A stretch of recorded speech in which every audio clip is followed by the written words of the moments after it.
Have you ever had that sudden nudge to call a friend? Or a gut feeling that a project wasn't quite right, even though everything looked perfect on paper? That's your inner voice.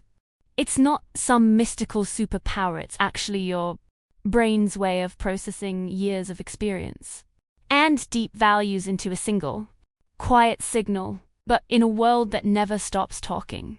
That signal gets buried under notifications, deadlines, and the opinions of everyone else. Today we're going to talk about how to uncover that voice, how to tell if it's actually you talking, and how to start following it. Is it the voice or the noise? How to tell the difference.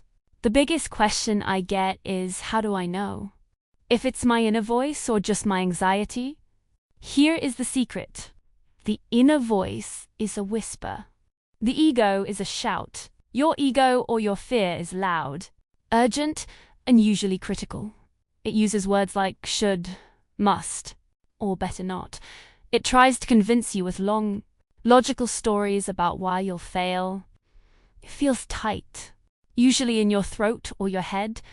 Your true inner voice, it's neutral. It doesn't argue. It's a calm, clear knowing. It sounds like a simple fact, this is the way, or not this. While the ego feels like a panic in your chest, the inner voice feels like a grounding in your gut. It doesn't demand your attention, it just waits for you to notice it. How to listen. So, how do you hear it? You can't hear a whisper in a thunderstorm. You have to create the gap first. Try the 5-minute reset. Sit in a chair with no phone, no music, and no goal. Just sit. At first, your mind will scream about your to-do list. That's fine. Let the noise pass. The inner voice usually shows up only after the chatter gets bored and leaves. Second, try pen to paper. Don't type right. Ask yourself a question like, what do I really need right now? And write the first 5 things that come to mind without editing. The third or fourth answer is usually the one that's real. Finally, how do you follow it? You start small.